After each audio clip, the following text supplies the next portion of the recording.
Hi, everybody. Welcome to Branco Broadcast. So, we're very pleased to have with us this evening Christine McDonald, getting to be a very well-known author, but she's done so many other things. She's a very inspirational guest. So without further ado, I would like to introduce Christine McDonald. Welcome. Well, hello, Bob. Thank you so much for having me.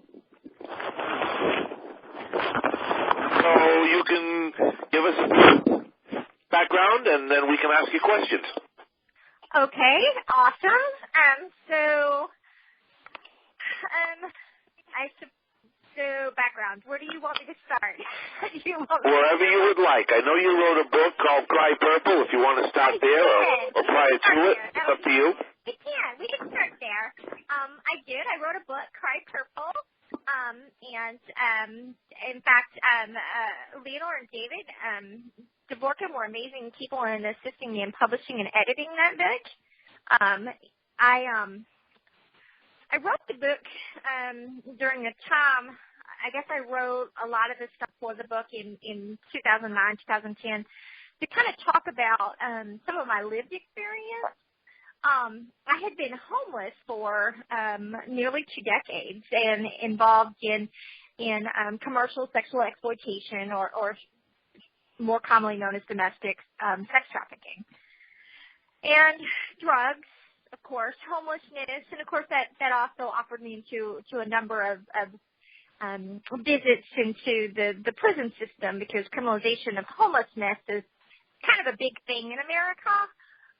And then, eventually after a whole lot of things on that journey, I ended up kind of getting my life together. And shortly after I kind of started on that journey, I became disabled in about 72 hours and lost my sight and had to have both my eyes medically removed, which kind of started a whole new journey, as if being homeless for 20 years wasn't enough. Once I had my eyes removed, of course, that started a whole new journey of, just being a blind single parent, trying to figure out how to live life in mainstream as no longer living in a park outdoors, not having an education, and having to get an education and kind of fight for services. And I just kind of learned about a lot of things that were barriers for me, who happened to have quite a bit of tenacity after living on the streets for so long. I had to fight a lot of barriers to kind of just societal stigmas, legislative barriers in order to kind of put my life together. And I realized it just shouldn't have been that hard. And, I realized that, a lot of like Health and Human Services and HUD and a lot of service provisions, the powers that be, if you will, that kind of determine, what does homelessness look like? What do the barriers look like? What are the things to break those cycles look like? A lot of people that are in places of decision making in the midst of the bureaucracy don't have that same lived experience and don't necessarily understand the challenges and barriers that somebody walking through navigating services really face. And so that kind of started my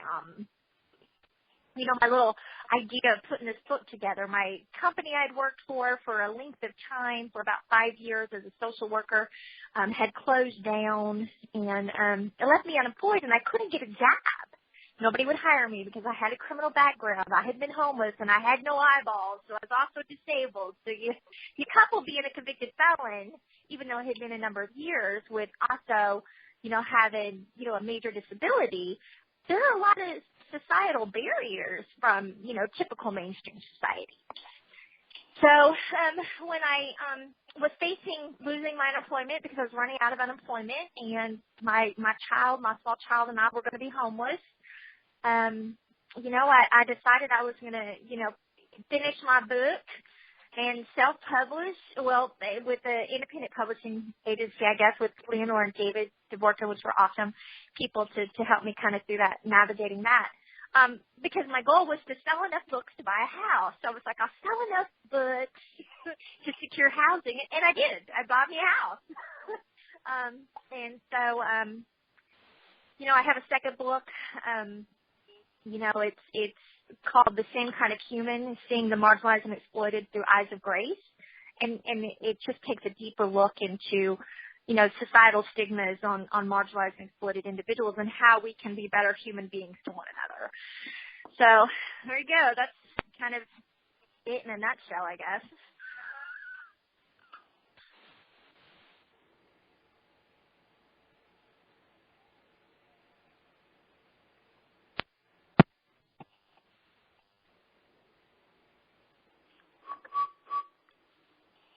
Hello? No. Hello? Oh, okay. Go ahead, Christine. Oh, I don't know. Did you want me to keep talking? Are you looking for questions at the moment? We'll be happy to answer them. We can take some questions, and then I can kind of, go more into my story. All right. Anybody with a question for Christine McDonald, go right ahead. I have one. Christine, how did you initially become homeless and stay on the streets for so long? I came from a very dysfunctional family, a fatherless home. I did not know who my father was. My mom suffered from mental illness, and she also was an alcoholic. I was in and out of foster care, and there's just a whole lot of things there. And I ran away a number of times, and eventually, at 15, I ended up in an abandoned house, homeless, and my only goal was to not get caught because the system kept reunifying me into this dysfunctional household. And so I felt safer on my own individual survival skills than I did, being in the system or being reunited with my family. Any other questions? Go right ahead. Yeah, I have one. Let's see. I really think I commend you for your strength and journey and being a writer and one of Leonore's clients. I understand you're one of her top-selling authors, and I'm wondering, did you do anything specific as far as marketing, after you were put on Amazon and all that stuff, or did you just get lucky? I think I just got lucky because I've never paid for any kind of marketing. I've never really I've shared my link on Facebook a couple of times when my book first came out, but I think I just, got lucky at a time. Trafficking is kind of a thing, and, a number of trafficking organizations, a number of prisons. There's a Bible college. Somebody read it that teaches at a Bible college, and now they do a whole semester learning about domestic missions, and they, working with homeless people in America. Another college picked it up, and they use it in their English department for narrative writing styles. It's a mandatory required reading. And then some treatment centers use it, and some prisons use it. And there's a few nonprofits that use it to train their volunteers so they can understand better the people they're working for and some of the things that they've experienced so that they can understand. Sometimes people come in from past, such as mine, and, 20 years of living on the streets, and are kind of sandpapery, if you will. Sometimes charm is not one of the better qualities. And so if we can understand better some of the journeys and plots that they've had, it's easier to understand, some of the layers of the onion, if you will, as they're trying to work with them and provide services, and why that they may, challenge the service provisions and not be as receptive as we think that they should. What kind of drugs were you involved in when you were doing that? My drug of choice was crack cocaine. Uh-huh. Well, you've come a long way, and congratulations on the book and your journey. Thank you so very much. Christine, do you have any sight at all right now? I don't have any eyes. Both of my eyes were medically removed. I see. I went from fully sighted to having both of my eyeballs taken out. So. Christine, could I make a comment about your book and why I think it's been so successful? Oh, sure. Go ahead. Yeah, this is Leonore. I was the editor of the book, and as Christine kindly said, my husband and I, also produced the book and got it published. Anyway, yes, it's been far and away the bestseller among all the books, almost 30 books that we've now edited for others. And I really think sure, she's been lucky to some extent, but Christine has also worked very, very hard at getting the word out to, these various organizations that help people. And she's had a lot of experience with, legislative work, trying to help people who have been in prison and so on, and victims of sex trafficking. But I really think the basic reason why the book has been so successful is because it just tells such a compelling story, and it has so many different elements in it that interest people, and not just the blindness element and how she lost her eyes to an illness, but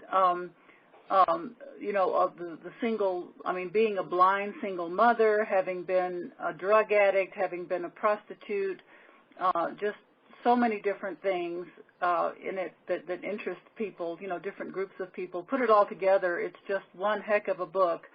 And everybody that I know that has read it said, oh my gosh, this is just such a grim story, but the ending of it is so hopeful. And I love the fact, Christine, that even with all this tragedy and all this horrible stuff that's in the book, you managed to put in some humor as well. I that was really neat. That you were able to laugh about certain things. And just the whole package is just an amazing, amazing book, and I just recommend it to anybody who hasn't read it. Cry Purple by Christine McDonald, and it's on Amazon and Smashwords and various other things. All that on her website, all the links to where it's available. And it's not a long book. It's just a little over 200 pages printed out. So it's a quick read, but a very, very compelling one that you will never forget. Let me assure you, once you read this book, you'll never forget it. Oh, thank you. Christine, friendly. This is Patty Fletcher. Can you hear me? I can. Good deal. I wanted to ask you, first off, I didn't get a chance to look before I came on tonight. I've been meant to do it all day, and I just didn't ever get time. Is your book on the NLS Bard website yet? And if not, I don't even know how to go about anything like that. Okay, that's what I was going to tell you. If not, did you know how? It's very simple to do, and I think it has really assisted me incredibly, having my book on there. I contacted them at the bottom of the main page on the BARD website is an email address. And if you write to that email address, they will, and tell them who you are and give them your information about your book, they will direct you to their division that make the decision about what books go on BARD. And what they do is they appropriate so much money per year for self-published books, etc., that are not on the best-selling list, and they will read a copy of your book, and if they like it, and I think they will, if they put mine on there, I'm certain they would like yours, they will take it and record it. It took me less than a year from contact to release, and I just think it would be extremely helpful to a lot of blind people. You just contact NLS is the best thing. There is no process. Interesting. Okay, well, thank you so much, Patty. I got to be really honest, Patty. I emailed this to Bob. I don't know if he read it, but this is actually the first time I've ever been invited to a group of people that kind of deal with low vision or blind people. I guess I don't have really any blind friends. It's because your book did not start out with you as a blind person. It ended up with you as a blind person. And right. And unfortunately, but I overcame as a blind and that's how it works in the blind community. And, yes. Yeah. Now that we've introduced you, I think you'll get a lot more calls. Oh, yeah. That would be really interesting Definitely. because I just haven't been in the blind circles. I've never been invited. I told Bob I've never been invited to play with the blind people. I don't understand that, but I do. I don't understand that. I think that was... I do and I don't. But I'll write you after. I don't want to get you off, and I don't want to get people off the topic. But I will write you afterward. I'm about a fourth of the way through your book. Okay, thank you. All right. Anyone else?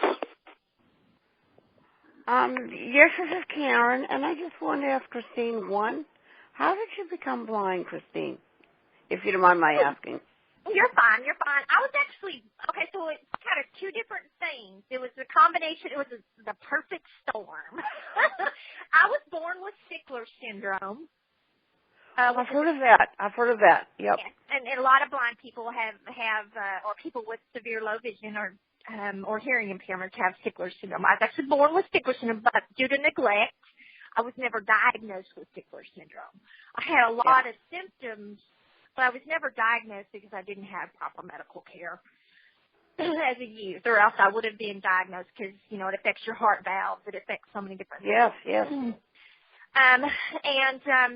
Actually, it wasn't until I was pregnant with my daughter, Mary Christine. She was born with Stickler syndrome, and after her birth, which during her birth is when I lost my sight, during her pregnancy is when I lost my sight. She was born, and she was diagnosed as a syndromatic baby while I was still carrying her at the lower craniofacial part of her skull, which is also another facet that can be part of Stickler syndrome, although I don't have that particular symptom. But when she was born, she was diagnosed right away with Stickler syndrome, and the doctors said, well, maybe you have Stickler syndrome. However, I still had some other symptoms that didn't make sense. And so what happened, they sent me to the National Institute of Health in Bethesda, Maryland, and we learned that I had something called Voigt-Korenagi-Harada syndrome. It sounds really crazy, but it's actually an autoimmune thing that I was genetically predispositioned for. So what we found out through all these genetic testing is that I had heritage. And I had, and VKH, Voigt-Korenagi-Harada disease or syndrome is something that was very prevalent. It was still rare, but it was more common, 200 years ago to the Native American culture.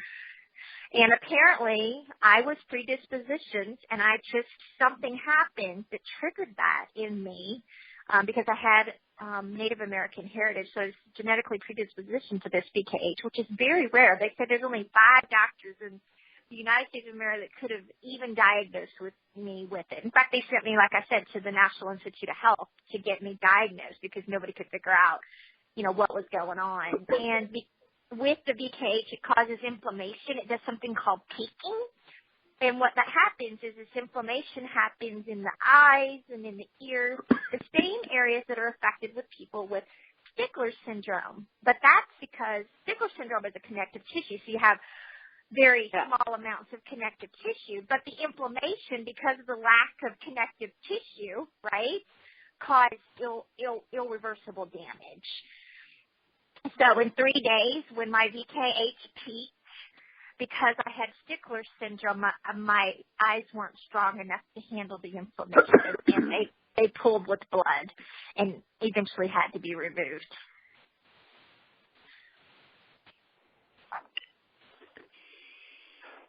Okay, anyone else?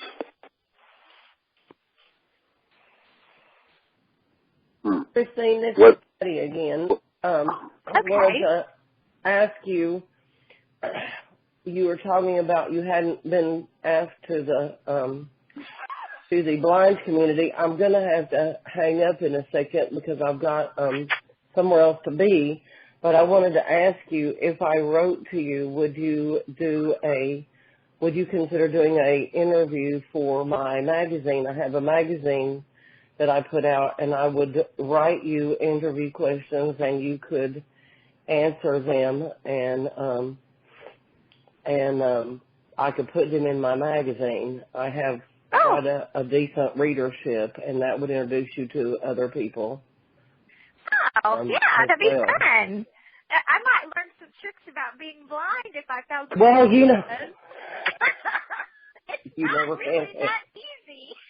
No, it isn't. It's not, and it's not a perfect science, and there's no right or wrong answer, so we'll all learn something. But, yeah, I'm happy to have you, and I'd also like to put it up on my blog, because I got a note from WordPress yesterday that said I had 1,500 hits in a day, so that's really picked up, yeah.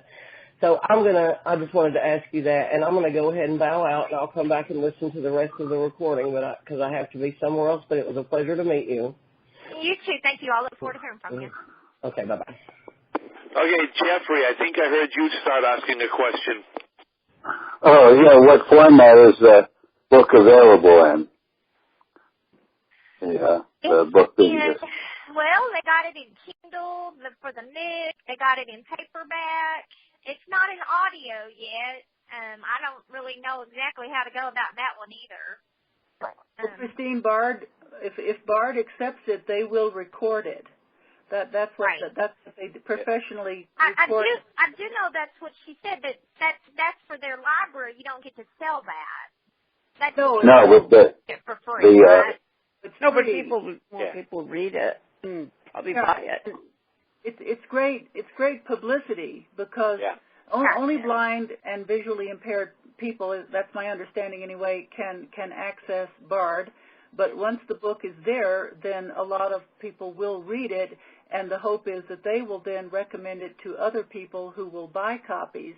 But yeah, for everybody else listening, yes, the book is available in ebook and print, mainly from Amazon, but also Smashwords and about 4 or 5 other places. And probably most of you know that if you buy a Kindle book, an ebook from Amazon, it is print to voice or whatever they call it. It is available. You can listen to it. It's accessible. And I think people that use iPhones, visually impaired people that use iPhones, they can read them on their iPhones too. Yeah. Right. You can do it lots of ways, and so it's certainly accessible, even though it has not yet been professionally recorded. But Bard does that, and Patty, she had to leave, but Patty told me recently that she was extremely pleased with the recording job that Bard did of her book. So I don't even know how to navigate that Bard site. I haven't even figured out how to I got a picture from them people, and I don't even understand how to download stuff to it to use it. That's how technically challenged I am. Well, maybe Patty can help you, or possibly Reg can, since he's such but if you need some help from somebody, just get it, because it sounds like it's a really, really good thing to do, as far as promoting your book goes. And it doesn't happen overnight, but I think for Patty to have done that in about a year, from start to finish was not bad at all. So she said it's really been helpful in spreading the word about her book. So I would certainly encourage you, to do that.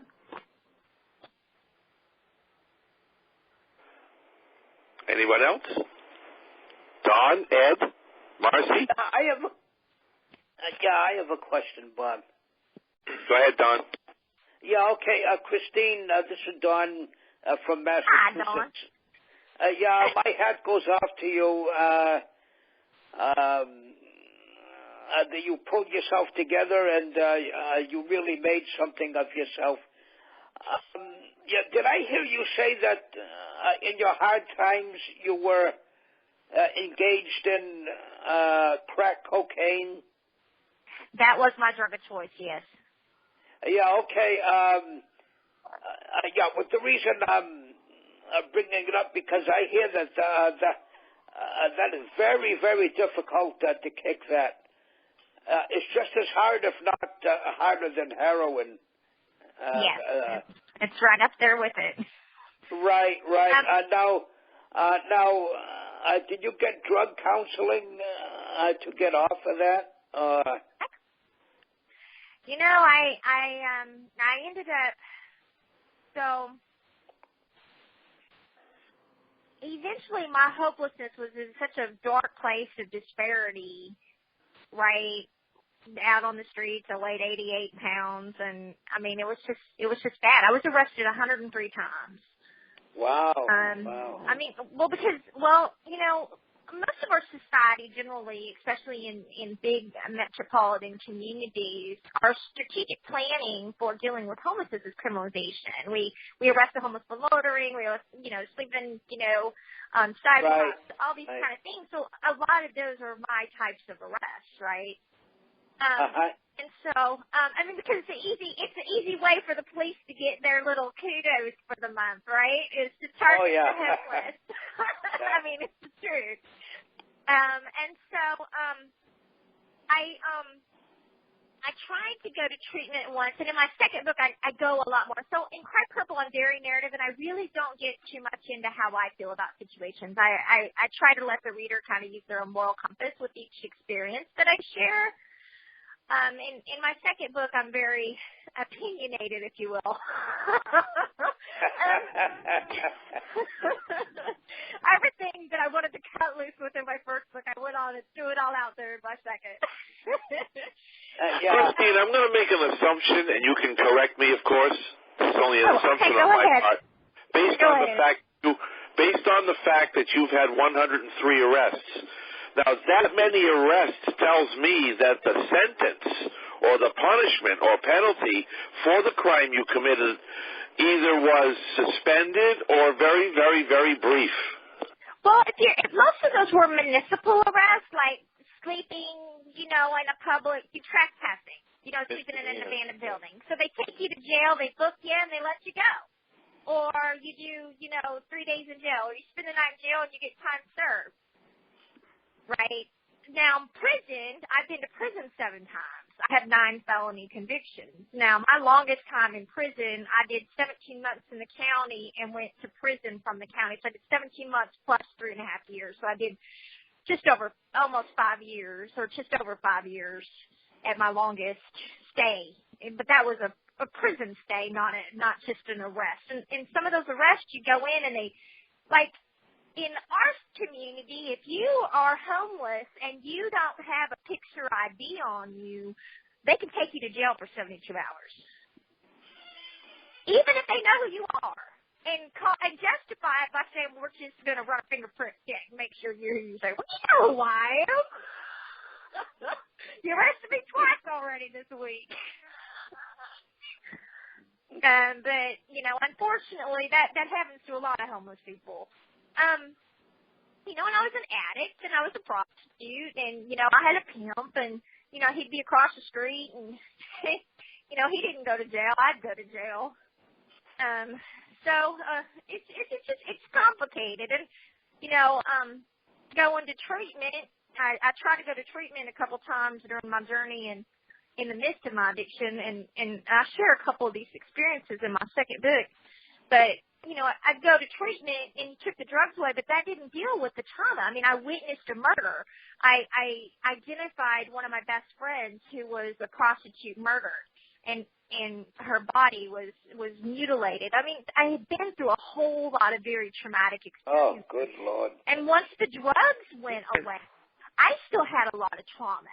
And treatment wasn't designed to help me cope with the trauma, right? So when they took the drugs away, I no longer had a coping mechanism that helped me deal with the post-traumatic stress, and the trauma, and just, I was bitten by a rat out on the street. Oh my God. And some of these things, I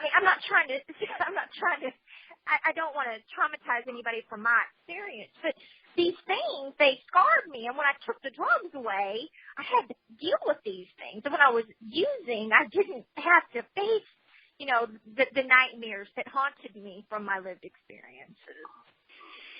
And so when the drugs went away, when I went to treatment, I ended up, doing self-harm. I started cutting myself, because I just didn't know how to make that stop. But, of course, I later learned that when I was in college that, when people do self-harm and they've experienced a lot of trauma, the self-harm actually kicks in the brain stem so that your brain can get out of its state of trauma. So it's not stuck in its emotion and its panic and fight or flight state. So the self-harm actually kicks in the brain stem so you go into that physical instead of the emotional state. And so it actually breaks that cycle of trauma. But nobody explained that to me when I was going to counseling. I didn't learn that until I went to college, right? I was like, gosh, that makes so much sense. I wish somebody would have told me that when I was seeking help. But, you know, so I did try to go to treatment a couple times in the midst of my addiction. Unfortunately, they're not. At that time, we didn't look at anything other. If we take the drugs away, everything else gets better. There was no addressing, you know, the other things or what got me to being an addict or the trauma that I experienced during my addiction. Yeah. Anyone else? Joni, Ed, Marcy, Lauren? Anybody? Christine, did you go to college after you lost your sight or before? I did. Actually, when I was on the streets and stuff, I was basically illiterate as a sighted person. It was one of my, one of my bigger challenges when I lost my sight was I couldn't get services because I was illiterate as a sighted person. So a lot of my, I tried to get, I was in the blind thing because I had a kid, I had a newborn baby. I couldn't get food stamps in my state. We were at that time, we were one of 11 states that wouldn't let anybody with a drug felony get food stamps or TANF or public housing. They were banned for life, no matter how clean they'd been or anything. There were no exceptions to the rule. I had a newborn baby, and I had worked at McDonald's, but I was blind. I couldn't go back to work. So I faced some systemic issues with bureaucracy and systems and service providers because I fell in these cracks. Being illiterate, they told me I was going to have to take, you know, X amount of years of Braille because I didn't know how to read and write as a sighted person. Just all these different things that they told me I couldn't do. They put me in a sheltered workshop, you know, putting pins together for a very menial amount of money that wasn't enough to pay my rent. And so that kind of started my advocacy. I guess the first time I made the front page of the paper was in 2006, and I've been pretty consistent in the media ever since. But it was just always challenging. This isn't okay, because we all, mainstream society, thinks systems and programs are set up to work, but there's lots of gaps. And then there's also a learning curve to navigating systems to get services. And if you don't know what you need to advocate for yourself for, you're not going to get it. And so that's always one of my big things. We have to learn how to be self-advocates and know what we need and know how to ask for it. Because if you don't know specifically what you're asking for, you're just not going to get it. Because, you know, the systems aren't created to divulge, oh, I think you need this, this, and this. They're created, well, what can I do to help you? Well, example, I had a client once, and he came in, he's like, I need a job, but he didn't have any shoes. He'd been homeless for a lot of years, and he wanted a job. He was working with folk rehab. They sent him to my office for employment, and he didn't have shoes, and it was in the wintertime, and I said, well, don't you think, you know, my assistant told me he didn't have shoes, and he'd been in my office 3 times, and none of the times did he come in shoes. And I was like, well, I think you need shoes. He says, well, if I have a job, I can get shoes. Well, that makes sense to him. Yeah. Because he's been homeless for decades, right? Right.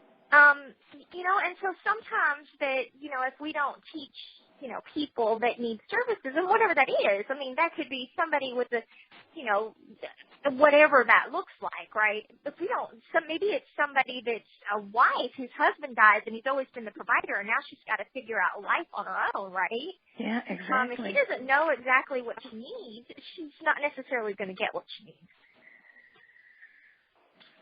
How old is your, I think you said you have a daughter? I have a little boy and a little girl. Oh, yeah, too. I do. My little girl, Mary Christine, is 11, and my little boy is 10. Oh, that's nice. My little boy's 10, and my little girl is 11. Very nice. And it's certainly not easy being a single blind parent.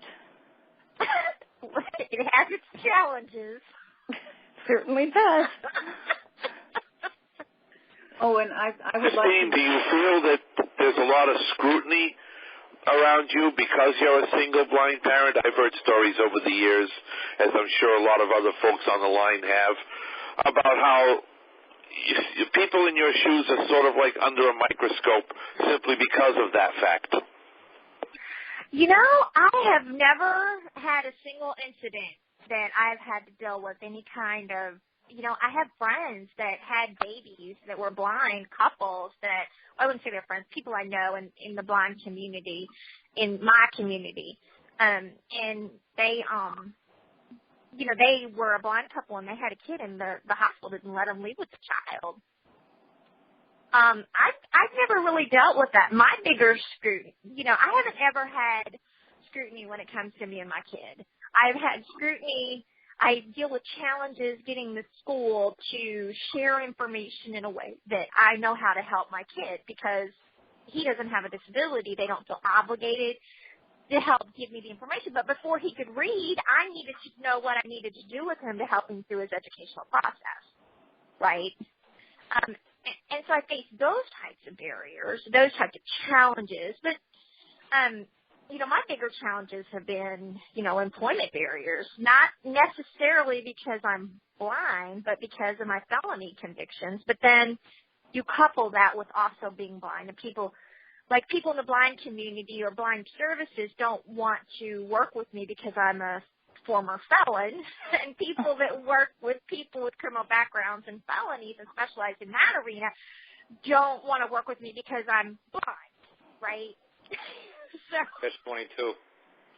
Yeah, so it's definitely a challenge of just knocking on doors because, nobody really wants to claim me. Did you get help from when you went blind for learning how to do day-to-day stuff and mobility, and how were they on that level? Well, I guess I did get some of that basic services. Most of it was, being sighted my whole life. That helped me kind of just figure stuff out. Yeah. I think that was useful for me. But I still like going out. I went through mobility. I still have a lot of anxiety about walking outside by myself with a cane. It's not because I have trouble navigating. It's because I have a lot of fear because I've been through a lot of things, and I lived outside for so long. So I do have, that's a very high anxiety situation for me. So I choose to go sighted guide 90% of the time. But, I take the train by myself and just, solicit assistance from the driver. Hey, I'm blind. Somebody help me to my seat. Or just, do I go left or right? So I have some issues navigating outside by myself just because of my past trauma that has nothing to do with my blindness. Yeah. So how long have you been blind, though? 11 years. 11 years, Oh, and I'd like to comment to everybody that, at least from the pictures and also the videos of Christine that I've seen, is that her artificial eyeballs are just amazing. I mean, they look so realistic. And Christine, you have commented that a lot of people don't recognize at all at first that you are blind. And I do deal with that a lot. And sometimes I just mess with people and we'll go to an event or something where they don't know me and I'll wear glasses because they match my outfit. Just to mess with them. Do those help you see? No, but they sure are cute. Well, they're really just beautiful, beautiful prosthetic eyeballs. And I was very fortunate. I was very fortunate that an ocularist actually donated these to me. So these wouldn't have been the typical ones that, my Medicaid, at that time I was on Medicaid, would have paid for. It was an amazing ocularist that did not take Medicaid, and he said I had gone to him for some reason. I don't remember how we ended up interacting in the beginning because I was seeing an actual Medicaid ocularist at another facility, and I had already had one prosthetic made because they can't take out both your eyeballs at the same time. You have to take them out in the process.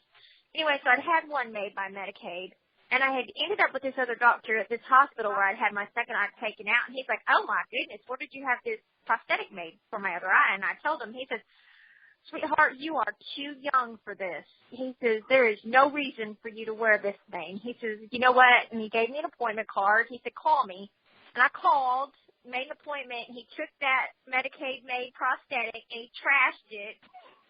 And he gifted me 2 prosthetics from his office, and he says, there's just no reason for you to have, the cheapest option out there. just because Medicaid doesn't want to spend a few more dollars to give you a better product. It just doesn't even make sense. He says, you're just too young. But I was very blessed that this gentleman took that interest in me. Oh, that's and great. Christine, I thought that was, I want everybody else to know that Christine does talk a great deal in her book, Cry Purple, about, adjusting to all this, adjusting to being blind. And an amusing part, Christine, I thought, was how you learned to put on makeup. And that was just so funny. And she does. I sell makeup now. Because every blind girl should sell I sell makeup now. Really? I do. Well, you look beautiful. The pictures of you are just so beautiful, and really glamorous now. And but anyway, everybody else, she just has such interesting stuff in the book about adjusting to being blind, and one of the most touching parts I thought were the parts about her little boy Ricky, and he was only 3. How wonderfully helpful he is to her. It's just so touching, Christine. It was wonderful, and awesome. it's just such an amazing story altogether. It's much more than about her years of being a prostitute and a drug addict. It goes to a much more hopeful place after that, and it's only also impressive. It's only like the first 10 or 11 chapters even talk about abuse, and they're only just a few snapshot experiences from that life. And I'm very frank in the introduction. I believe that my journey began after I lost my sight. Most people find, I don't know, voyeurism, I guess, in that first part of my life where all that trauma and all that awful stuff was going on. Whereas I feel like my journey became much more challenging and complex once I lost my sight.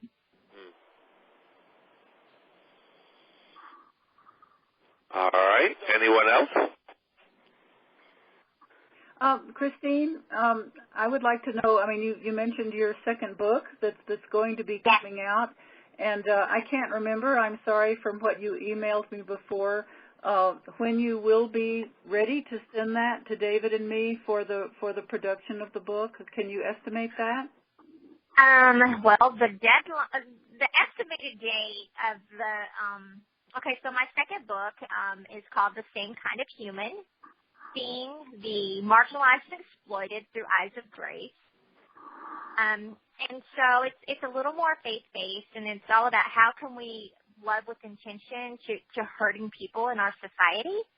And then it has the second half of it is all these great tools on how to build authentic relationships and how do we measure trauma in our own lives. Even if you haven't come from something like me, maybe you just have lived what you see as a normal life and a normal childhood. How can you measure the traumas? Because, there are certain factors that can inflict trauma on us, even if it's emotional trauma. And so I have all these great tools and things from all these different great trainings and things that I've encountered on my journey, and some I've seen helpful, some not. But I've compiled all the best practices that I see that are really effective with hurting people, whether that's heartbreak, whether that's, trafficking, whether that's substance abuse. We all have brokenness somewhere inside us. Anyway, so she's supposed to be done with that by August 30th. And then as soon as she sends it to me, I'll be able to read through it and then send it on to you. So I would assume August 31st or September 1st, somewhere in, September 2nd, somewhere in those couple of days. Oh, great. Well, that's good. And then, as I said, we'll just give it a quick little once over to check for any remaining typos, and then we can get it produced for you. Hopefully before the end of September. That would be just wonderful to have that. Wouldn't that be amazing? Yes, it'd be really exciting. Really and it has such a great following now. I believe that's going to help give me an added platform for my new book. But my new book isn't going to be as attractive to as broad of an audience. Cry Purple's pretty neutral, whereas this book is really talking to a lot of people of faith. How do people of faith really do more harm than good sometimes? And well-meaning people, how can they, even if they're not Christians, they do more harm than good?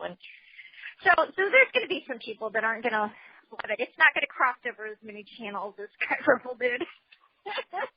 Well, sounds interesting.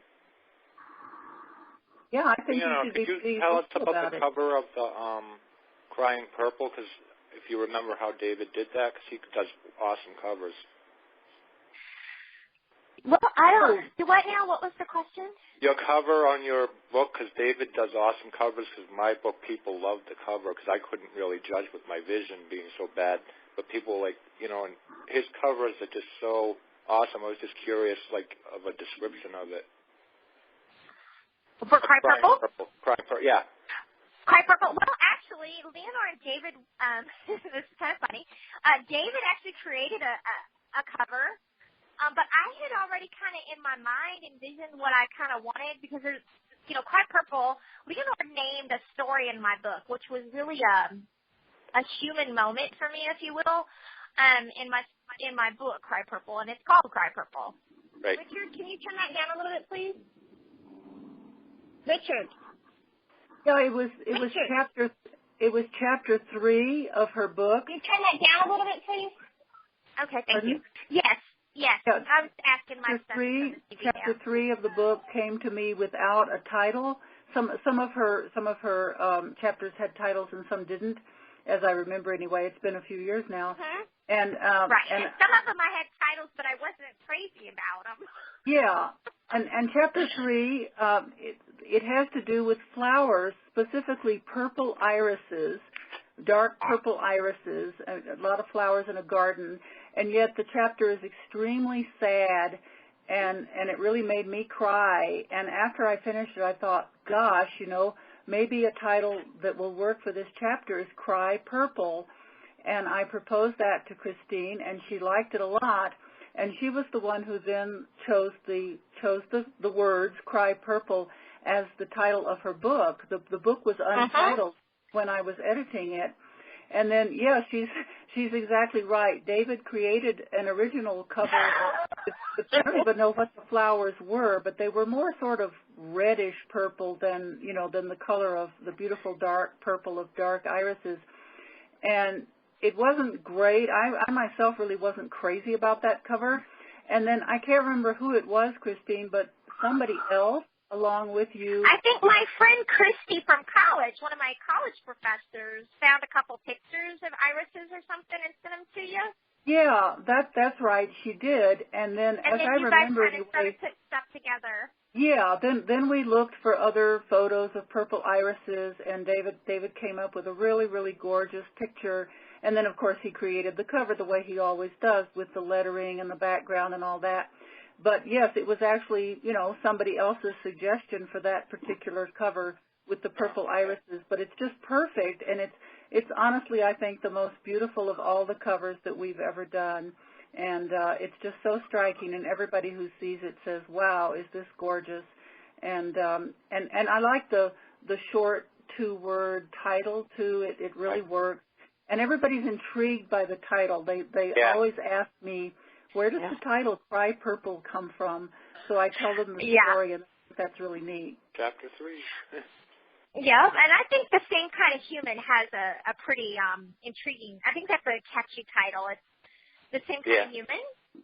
Because I'm saying that the invisibles of our society are just like us. Right, they have the same humanity. They have the same, hunger. They have the same pains. They have the same, you know what I'm saying? They're the same. Yet we don't always view them the same. Yeah. Oh, I'd like to mention too about your cover for Cry Purple, Christine. In the upper left-hand corner, we have a really tiny little picture, a little thumbnail picture of Christine, the way she looked, just a few years ago, very pretty with her blonde hair and lovely blue-green eyes. And then in the bottom right-hand corner, there's a thumbnail of in the book, she has these really striking pictures of various mug shots from her first one when you were 16, I believe, Christine, the very first one.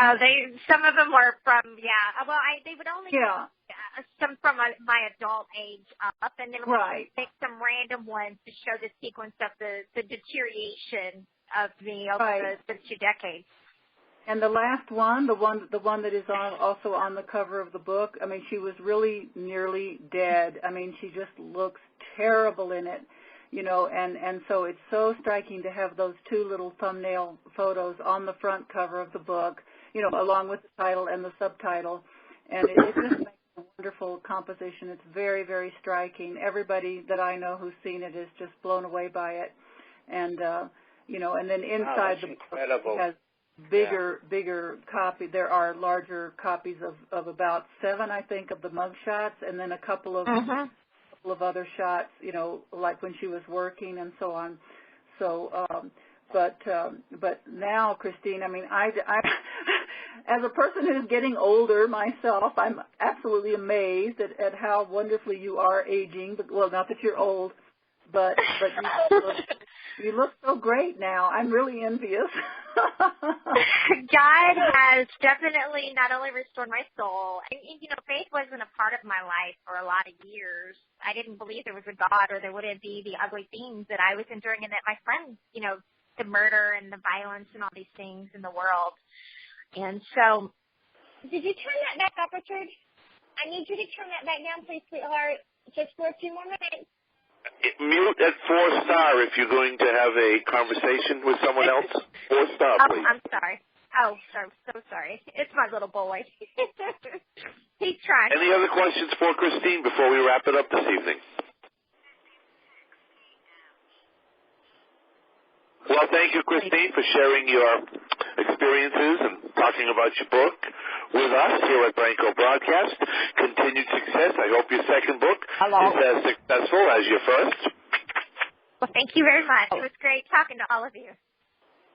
And likewise, and thank you again for appearing. Thank you.